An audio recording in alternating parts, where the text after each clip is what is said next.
Hello students, this is your online educator Sneha Goel. I welcome you all to the new journey of Technomath 24/7 for the classes of science which will lead you towards success in CHS 2021. Okay, हमारी सारी videos देखकर guarantee है कि आपके अच्छे score आने वाले हैं CHS 2021 के एंट्रेंस एग्जाम्स में. Okay, so today is our first class and in this we will study about force and pressure. Okay, so chapter में जाने से पहले हम ये देख लेते हैं कि जान लेते हैं कि what is pressure, what is force. Force होता क्या है? Okay, a force is a push or a pull, nothing else. What a force is a push or a पुल. कहीं भी कैसे भी अगर कैसा भी पुश या पुल हो रहा है तो वहां पर फोर्स का एक्सर्शन हो रहा है. ठीक है, तो फोर्स का फॉर्मूला क्या होता है? फोर्स का फॉर्मूला होता है F is equals to m into A, where m is mass and A is acceleration. Clear? A is acceleration. Now we are well known to mass, but what is acceleration? Acceleration is change in velocity upon time. Clear? Change in velocity क्या होता है? जैसे कोई object अगर rest पे है तो उसकी स्पीड कुछ भी नहीं है, उसकी इनिशियल स्पीड कितनी हो जाएगी? 0. और अगर वो मूव करना स्टार्ट कर दे तो उसकी कुछ फाइनल वेलोसिटी हो जाएगी. ठीक है, तो वो final velocity minus initial velocity जब वो रेस्ट पे है तो वो हो जाएगी हमारी चेंज इन वेलोसिटी. तो इस तरीके से निकलेगा एक्सेलरेशन और हम अपना फोर्स जान सकते हैं. ठीक है, तो F is equals to m into A. Now the SI unit of force is Newton. What? Newton denoted by N. Okay, it can also be written as kg meter per second square. Okay, and CGS unit of force is dyne. D-Y-N-E, dyne. Dyne नहीं पढ़ना, ये dyne है. And it can also be written as gram centimeter per second square. Clear? And one more thing, force is a vector quantity. What is vector quantity? Vector quantity एक ऐसी quantity होती है जो हमें डायरेक्शन के साथ साथ मैग्नीट्यूड के साथ साथ डायरेक्शन भी देती है. ठीक है, सारी क्वांटिटीज हमें मैग्नीट्यूड तो देती ही है, बट उसमें से कुछ क्वांटिटीज हमें डायरेक्शन भी देती है. जैसे अगर कोई ऑब्जेक्ट है उस पर 10 न्यूटन का फोर्स लग रहा है तो वो तो उसका मैग्नीट्यूड हो गया, बट वो फोर्स किस डायरेक्शन में लग रहा है ये भी हमें पता चलता है. Okay, so that's why force is a vector quantity. Clear? Now force क्या होता है ये तो हमें पता चल गया, लेकिन फोर्स के इफेक्ट्स क्या क्या होते हैं? फोर्स हमारी डेली लाइफ में, हमारी सराउंडिंग में हम कैसे यूज करते हैं फोर्स का, ये भी जानना जरूरी है ना, कि फोर्स के इफेक्ट्स क्या है और डेली लाइफ में हम फोर्स का यूज कैसे करते हैं. तो हम देख लेते हैं कि फोर्स के इफेक्ट्स क्या क्या है. So what are the effects of force? So a force can move an object from rest. कोई भी ऑब्जेक्ट अगर रेस्ट पे है तो हम उस पर फोर्स अप्लाई करके उसको मोशन में ला सकते हैं. Okay, a force can change the direction of an object. अगर कोई ऑब्जेक्ट है वो किसी एक डायरेक्शन से आ रहा है तो हम उस पर फोर्स का एक्सर्शन करके उसका डायरेक्शन चेंज कर सकते हैं. Next is a force can bring the object to rest. कोई भी ऑब्जेक्ट अगर हम मोशन में है, सपोज कोई बॉल आ रही है, उस पर हम फोर्स अप्लाई करेंगे तो हम उसको फोर्स अप्लाई करके रेस्ट में ला सकते हैं. Next is it can either increase or decrease the speed of an object. ठीक है, कोई भी बॉल आ रही है अच्छी स्पीड से, अगर हम हल्का सा फोर्स अप्लाई करते हैं तो उसकी स्पीड डिक्रीज हो सकती है.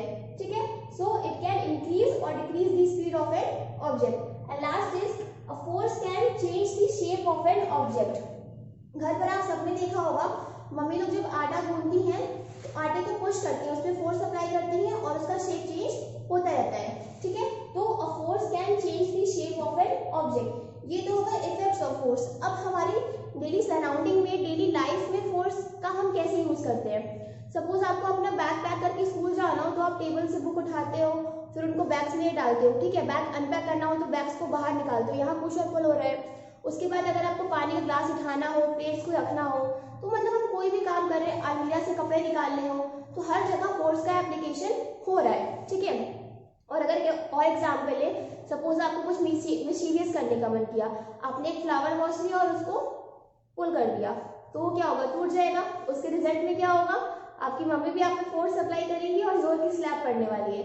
ठीक है, जोक्स अपार्ट, तो ये सब था हमारा फोर्स का एप्लीकेशन या फिर फोर्स के इफेक्ट्स क्या क्या होते हैं। Okay, now how many types of force are there? There are mainly 2 types of force.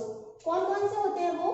Contact force होते हैं और नॉन कॉन्टैक्ट फोर्स। 2 फोर्सेस कौन कौन से हैं? Contact force and non contact force. Okay, तो इसमें नेम से ही समझ में आ रहा है, कॉन्टैक्ट फोर्स मतलब ऐसा फोर्स जहां 2 बॉडीज के बीच में डायरेक्ट कॉन्टैक्ट हो।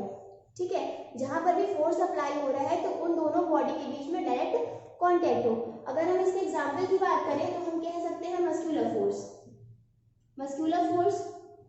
ठीक है, मस्कुलर फोर्स में क्या होता है, इसके एग्जांपल हम ले सकते हैं वॉकिंग, लिफ्टिंग। अगर आप वॉक कर रहे हो तो आपका लेग ग्राउंड को पुश कर रहा है, फोर्स लग रहा है और ग्राउंड में और आपके लेग में डायरेक्ट कॉन्टेक्ट है, तो वो क्या है, contact force example. Second example ले तो लिफ्टिंग। अगर आप किसी बॉक्स को लिफ्ट करते हो तो हैंड्स में और बॉक्स में डायरेक्ट कांटेक्ट है और वो पुल हो रहा है, तो फोर्स लग रहा है। ठीक है, कांटेक्ट फोर्स का दूसरा एग्जांपल हो जाएगा फ्रिक्शनल फोर्स। क्या है? Frictional force. फ्रिक्शनल फोर्स में क्या होता है, जैसे कहीं पर भी कोई ऑब्जेक्ट है तो उसमें फ्रिक्शन तो लगता है दूसरे ऑब्जेक्ट के द्वारा। ठीक है, तो उन दोनों के बीच में डायरेक्ट कांटेक्ट होता है, तभी तो फ्रिक्शनल फोर्स काम करता है। तो मस्कुलर फोर्स और फ्रिक्शनल फोर्स हो गए हमारे कॉन्टैक्ट फोर्स के एग्जाम्पल। अब अगर नॉन कॉन्टैक्ट फोर्स की बात करें तो नॉन कॉन्टैक्ट फोर्स मतलब कोई भी 2 ऑब्जेक्ट के बीच में फोर्स लग रहा है, उसमें डायरेक्ट कॉन्टैक्ट ना हो, तो वो हो जाएगा हमारा नॉन कॉन्टैक्ट फोर्स। अगर इसके एग्जाम्पल की बात करें तो इसमें आ जाएगा मैग्नेटिक फोर्स। क्या आ जाएगा? Magnetic force. मैग्नेटिक फोर्स में अगर हमारे पास एक चुंबक है और उसके पास कुछ नील्स रखी हैं, ठीक है, तो हम जब उन दोनों को पास पास रखते हैं तो नील्स अट्रैक्ट हो जाती है मैग्नेट की तरफ। मैग्नेट नील्स को अट्रैक्ट कर लेता है, तो उसको पुल कर लेता है, फोर्स तो लग रहा है बट उन दोनों के बीच में डायरेक्ट कांटेक्ट नहीं होता है। क्लियर? नेक्स्ट एग्जांपल इसका देखें तो नेक्स्ट एग्जांपल हो जाएगा gravitational force. Gravitational force, gravitational force से तो आप सब वेल नोन है कि कोई भी बॉडी अगर ऊपर जाती है तो वो नीचे आती है because of gravitational force. Clear? अब जैसे अभी हमने बात किया था कि फोर्स का फॉर्मूला होता है F = m × a, लेकिन जब ग्रेविटेशनल फोर्स की बात करते हैं तो ग्रेविटेशनल फोर्स में एक्सेलरेशन जो होता है वो हो जाता है F = m × g, where g is the gravitational acceleration. G is the gravitational acceleration. Okay, and its value is fixed. जो g की वैल्यू है ये हमेशा फिक्स्ड रहती है। कितनी होती है? g = 9.8 मीटर/सेकंड स्क्वायर और 980 सेंटीमीटर/सेकंड स्क्वायर। ये वैल्यू g की हमेशा फिक्स होती है। कहीं कहीं आप देखेंगे बुक्स में तो वहां गिवन रहता है कि g की वैल्यू 10 मीटर/सेकंड स्क्वायर आपको अज्यूम करनी है। क्यों? क्योंकि वो इसकी अप्रॉक्स होती है। ठीक है, और एक और बात, जैसे कोई भी ऑब्जेक्ट है उस पर अगर ग्रेविटेशनल फोर्स लग रहा है, ठीक है, तो वहां पर वो जो फोर्स होता है वो वेट बन जाता है। सपोज यही कोई ऑब्जेक्ट है, इस पे हमारा ग्रेविटेशनल फोर्स लग रहा है, ठीक है, तो ये जो फोर्स होगा ये फोर्स हमारा बन जाएगा weight. Weight = m × g। Clear? इतना क्लियर है आपको? अब अगर हम एक और एग्जाम्पल लेते हैं हमारा, तो अगर एक और एग्जाम्पल है फोर्स का, तो आप सबने देखा होगा कि घरों में दीवार पर कील लगाई जाती है ना कुछ टांगने के लिए, तो कील कैसे लगाते हैं? कील रहता है उसको हैमर से पुश करते हैं, ठीक है, तो हमने फोर्स किस पे लगाया? हम फोर्स किस पे लगा रहे हैं? कील पे और एक सर्टेन एरिया पर उसका रिजल्ट क्या आता है? उसका रिजल्ट ये होता है कि दीवार में छेद हो जाता है। हमने फोर्स लगाया कील पे और एक सर्टेन एरिया पर रिजल्टेंट उसका हुआ कि दीवार में छेद हो गया। तो ये जो रिजल्ट हो रहा है ये एक नए टर्म को मतलब बताता है, और वो नया टर्म हमारा क्या होता है? वो नया टर्म हमारा है प्रेशर। ठीक है, प्रेशर क्या होता है? प्रेशर फोर्स और एरिया से ही रिलेटेड होता है। तभी तो जब हम नेल पे प्रेशर फोर्स लगाते हैं और एक सर्टेन एरिया पे लगाते हैं तो उसका जो रिजल्टेंट होता है वो प्रेशर होता है। ठीक है, तो जो हमारा प्रेशर होता है वो फोर्स और एरिया के प्रोपोर्शनल होता है। ठीक है, क्या होता है, pressure is directly proportional to force and pressure is inversely proportional to area. अब ये प्रोपोर्शनल क्या होता है, प्रोपोर्शनल का मतलब किसी भी दो चीजों के बीच में अगर ये साइन लगा हुआ है तो इसका मतलब होता है प्रोपोर्शनल, मतलब अगर कोई भी एक चीज बढ़ रही है तो दूसरी चीज भी साथ में बढ़ेगी, ठीक है, इसका मतलब होता है डायरेक्टली प्रोपोर्शनल। और अगर कोई भी दो चीजों के बीच में बोला जाए कि वो इनवर्सली प्रोपोर्शनल है, क्या है, अगर ये ऑब्जेक्ट इसका इनवर्सली प्रोपोर्शनल है तब अगर ये ऑब्जेक्ट बढ़ेगा इस चीज की वैल्यू घटेगी, ठीक है, ये होती है प्रोपोर्शनैलिटी का मतलब। दोनों को सेम साइन से ही दिखाते हैं, बट अगर डायरेक्टली होता है तो दोनों साथ में लिखते हैं और इनवर्सली होता है तो एक ऑब्जेक्ट को 1 अपॉन दैट ऑब्जेक्ट कर देते हैं, ठीक है। तो हमारा क्या होता है कि जो प्रेशर होता है वो फोर्स के डायरेक्टली प्रोपोर्शनल होता है और एरिया के इनवर्सली प्रोपोर्शनल होता है, ठीक है। तो इसी से हमारा प्रेशर का फॉर्मूला भी डिराइव होता है, और वो क्या होता है, जो फॉर्मूला डिराइव होता है वो है कि pressure is equals to force upon area, pressure is equals to force upon area.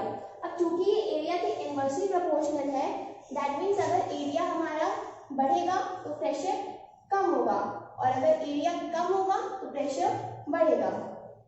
इसको अगर एक एग्जांपल की हेल्प से मैं एक्सप्लेन करें तो सपोज ये कोई टेबल है, ठीक है, इसमें यहाँ पर दो नेल्स रखी है, एक सीधी और एक उल्टी करके नेल रखी हुई है, ठीक है। अब अगर हम यहाँ पर अपना फोर्स लगाएंगे तो यहाँ पर हम क्या देखेंगे कि हमारा एरिया बहुत कम है, तो हम देखते हैं कि जब हम यहाँ पर फोर्स लगाते हैं तो ये बहुत ही जल्दी नीचे आ जाता है ना, टेबल के अंदर आ जाएगा। पर अगर हम नेल को उल्टा करके रख रहे हैं और यहाँ पर अपना फोर्स लगा रहे हैं तो ये इसके रिस्पेक्ट में ज्यादा टाइम लेता है अंदर आने में। उसका रीजन क्या होता है, क्यों, क्योंकि यहाँ पर जो ये एरिया है ये कम है, ठीक है। इसके हिसाब से अगर एरिया कम होती है तो प्रेशर ज्यादा पड़ता है, कम एरिया है ज्यादा प्रेशर लग रहा है तो नेल जल्दी अंदर आ गया, ठीक है। सिमिलरली अगर यहाँ पर बात करें तो यहाँ पर हमारा एरिया ज्यादा है, एरिया ज्यादा है तो प्रेशर कम लगेगा, कम लगेगा तो ये इसके रिस्पेक्ट में इसको ज्यादा टाइम लगेगा टेबल के अंदर आने के लिए, ठीक है। इतना सबको क्लियर है। तो ये तो हो गई प्रेशर इन सॉलिड्स की बात, ठीक है, नेल वगैरह ये तो सॉलिड ही है तो ये सॉलिड की बात हो गई। अब क्वेश्चन ये अराइज होता है, और एक बात और, प्रेशर का जो एसआई यूनिट होता है, SI unit of pressure is pascal, ठीक है, पास्कल डिनोटेड बाय PA, ठीक है। पास्कल जो होता है वो प्रेशर का एसआई यूनिट होता है, ठीक है। ये हो गई सॉलिड्स की बात। अब क्वेश्चन ये आता है कि हमारे पास 3 स्टेट्स ऑफ मैटर होते हैं ना, सॉलिड, लिक्विड और गैस। सॉलिड्स में तो प्रेशर अप्लाई हो रहा है, पर क्या लिक्विड और गैसेस में भी प्रेशर अप्लाई होता है? So the answer is yes, liquid और गैसेस में भी प्रेशर अप्लाई होता है। कैसे होता है वो हम देख लेते हैं। सॉलिड में तो हमने नेल के एग्जांपल से देख लिया, लिक्विड में भी हम एक एग्जांपल से ही इसको देख लेते हैं, ठीक है। सपोज यहाँ पर कोई एक वेसल है, इसमें हमारा लिक्विड है, ठीक है। अब ये तो आप सब जानते हो कि जो लिक्विड के पार्टिकल्स होते हैं वो रैंडमली मूव करते रहते हैं ना, जो लिक्विड के पार्टिकल्स होते हैं वो ऐसे से रैंडमली मूव करते रहते हैं। तो कुछ पार्टिकल्स होंगे वो इधर फोर्स अप्लाई करेंगे, कुछ पार्टिकल्स होंगे नीचे के साइड अप्लाई करेंगे और कुछ पार्टिकल्स फोर्स इस साइड अप्लाई करेंगे। तो यहाँ पर फोर्स तो लग रहा है और एक सर्टेन एरिया में भी लग रहा है, ठीक है। दैट मीन्स फोर्स भी है एरिया भी है, तो जाहिर सी बात है कि प्रेशर का एक्सर्शन तो होगा ही, प्रेशर तो लगेगा ही। क्यों? क्योंकि pressure is related to force and area, है ना। यहाँ फोर्स भी है एरिया भी है तो प्रेशर भी लगेगा। सेम चीज होती है गैस में। गैस में भी क्या होता है कि उसके पार्टिकल्स रैंडम मूव करते रहते हैं, इधर भी फोर्स लगाएंगे, ऊपर भी लगाएंगे, इस डायरेक्शन में और नीचे भी। तो फोर्स लग रहा है, सर्टेन एरिया भी लग रहा है तो प्रेशर भी हो गई, ठीक है। तो प्रेशर हमारा लिक्विड में भी होता है और गैसेस में भी होता है सॉलिड के साथ साथ। एक चीज और यहाँ क्या आती है, जैसे अभी हमने फोर्स की बात की थी, तो जब हम फोर्स की बात करते हैं, जैसे हमने टेबल का एग्जांपल लिया था, तो यहाँ पर जो नेल का एग्जांपल था, ये जो फोर्स लग रहा है ये टेबल के परपेंडिकुलर लग रहा है ना। हमारा जो फोर्स लग रहा है ये टेबल के परपेंडिकुलर लग रहा है। तो अगर कभी भी कोई फोर्स किसी भी सरफेस थ्रस्ट कहलाता है। क्या कहलाता है? थ्रस्ट। ठीक है, तो अगर कहीं भी टर्म आता है आपका थ्रस्ट तो कंफ्यूज नहीं होना है। थ्रस्ट भी एक टाइप का फोर्स ही है जो सरफेस के परपेंडिकुलर लगता है। क्लियर? इतनी बातें क्लियर है? अब देखो, अब सपोज कर लो हमारा कोई वेसल है, उसमें लिक्विड है, ठीक है, और उसमें एक हम ऑब्जेक्ट डालते हैं जो कि पार्शियली सबमर्ज्ड है, मतलब उसका इतना पोर्शन लिक्विड के अंदर है और बाकी का पोर्शन लिक्विड के बाहर है। तो उसमें क्या होगा कि कुछ ऑब्जेक्ट मतलब कुछ पार्टिकल्स जो होंगे वो ऑब्जेक्ट के इस साइड फोर्स लगाएंगे, कुछ फोर्स लगाएंगे इस साइड में और कुछ लगाएंगे ऑब्जेक्ट के अप साइड में। ठीक है, तो इसका रिजल्ट क्या होता है? जो इस साइड वाले फोर्स और इस साइड वाले फोर्स होते हैं ये एक दूसरे को कैंसिल आउट कर देते हैं। ठीक है, इसका रिजल्टेंट क्या होता है? जो नेट फोर्स बचता है हमारे पास, जो नेक्स्ट फोर्स हमारे पास बचता है वो ऊपर के डायरेक्शन में लगता है। ठीक है, ये हो गई पार्शियली सबमर्ज्ड ऑब्जेक्ट की बात। अब अगर हम बात करें फुली सबमर्ज्ड ऑब्जेक्ट की, मतलब वेसल है, उसमें लिक्विड है और उसमें कोई एक पार्टिकल है जो फुली सबमर्ज्ड है। ठीक है, तो उसमें भी हमारा इस डायरेक्शन में फोर्स लगेगा, इधर भी लगेगा, ऊपर से भी लगेगा और नीचे से भी लगेगा, है ना। तो जैसे इसमें हुआ था कि इस साइड और इस साइड वाले फोर्स कैंसिल आउट हो गए थे, सिमिलर वे में इस साइड वाले फोर्स और इस साइड वाले फोर्स इसमें भी कैंसिल आउट हो जाएंगे। तो बचेगा क्या? ऊपर वाला फोर्स और नीचे वाला फोर्स। तो इसका जो रिजल्टेंट होता है वो ये होता है कि जो ऊपर वाला फोर्स होता है वो हमेशा नीचे वाले के कम रहता है, नीचे वाले से कम रहता है। तो इसका रिजल्टेंट भी ये होगा कि जो फोर्स लगेगा वो अपवर्ड डायरेक्शन में लगेगा। अब देखो, जैसे कि हमने यहाँ पे थ्रस्ट की बात की थी कि जो फोर्स होता है वो सरफेस के परपेंडिकुलर ही लगता है। ठीक है, तो यहाँ पर भी जैसे दो पार्शियली की बात करें, जो पार्शियली सबमर्ज्ड ऑब्जेक्ट है उसमें भी फोर्स उसके परपेंडिकुलर ही लग रहा है। ठीक है, जो फुली सबमर्ज्ड ऑब्जेक्ट है उसमें भी फोर्स उसके परपेंडिकुलर ही लगता है। तो इसका भी कुछ थ्रस्ट से रिलेशन होगा। हाँ, जैसे कि सॉलिड में परपेंडिकुलर फोर्स को बोलते हैं थ्रस्ट, वैसे ही लिक्विड्स में परपेंडिकुलर को बोलते हैं, परपेंडिकुलर फोर्स को बोलते हैं अपथ्रस्ट। क्या बोलते हैं? अपथ्रस्ट और buoyant force और buoyancy। ठीक है, और buoyancy, जैसे कि सॉलिड्स में थ्रस्ट होता है वैसे ही लिक्विड में अपथ्रस्ट और buoyant force और buoyancy होता है। ठीक है, ये सब एक ही चिड़िया के नाम है। ओके, अपथ्रस्ट क्यों? क्योंकि ये जो फोर्स है ये अप साइड लग रहा है। इतनी बात क्लियर है? चलिए अब आगे चलते हैं। इतना तो हमने देख लिया। अब एक इम्पॉर्टेंट बात ये है कि कोई भी लिक्विड है, ठीक है, कोई भी लिक्विड है, एक कंटेनर है उसमें लिक्विड है, ठीक है, तो उस लिक्विड में जितना नीचे हम जाते जाएंगे उतना ज्यादा उसका प्रेशर बढ़ता जाएगा। ठीक है, जैसे हम नीचे जा रहे हैं इसमें तो इसका प्रेशर बढ़ता जाएगा। कैसे? जैसे अगर आपने देखा होगा पहले कि अगर कोई कंटेनर है उसमें 3 होल्स हैं, ठीक है, उसमें 3 होल्स हैं, तो जो पानी निकलता है वो जितनी ज्यादा दूर उससे नीचे वाले होल से जाएगा उससे कम दूर दूसरे वाले से और उससे कम दूर पहले वाले से। ऐसा क्यों होता है? क्यों? क्योंकि सबसे नीचे जो है वो प्रेशर सबसे ज्यादा होता है। पानी में जितना नीचे हम जाएंगे उसका प्रेशर उतना ज्यादा होता है। ठीक है, और जितना ऊपर रहेंगे उसका प्रेशर उतना ही कम रहेगा। अब प्रेशर इन लिक्विड्स का भी एक फॉर्मूला होता है, प्रेशर इन लिक्विड्स का भी फॉर्मूला होता है जो कि होता है pressure is equals to H rho G। Okay, where P is pressure, H is the height of vessel, H is the height of vessel, rho is the density of liquid,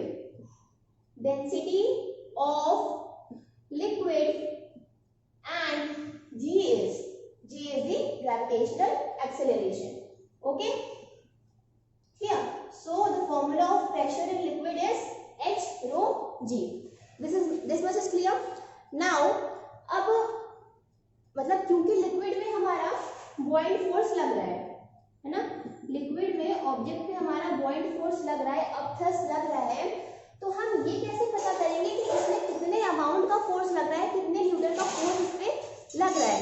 ये भी तो हमें पता चलना चाहिए ना कि कोई ऑब्जेक्ट अगर वाटर में है तो उस ऑब्जेक्ट पे buoyant force लग कितना रहा है, तो वो हम कैसे पता करेंगे? वो हमें पता चलेगा by the help of Archimedes principal. Okay, अब ये आर्किमिडीज प्रिंसिपल क्या होता है? आर्किमिडीज प्रिंसिपल भी इसी से रिलेटेड है, जो कि स्टेट करता है Archimedes principal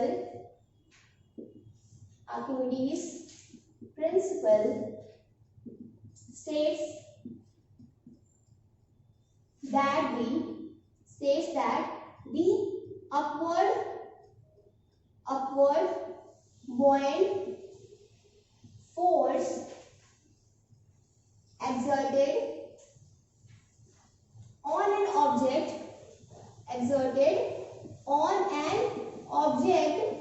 immersed partially or fully in a fluid is equal to the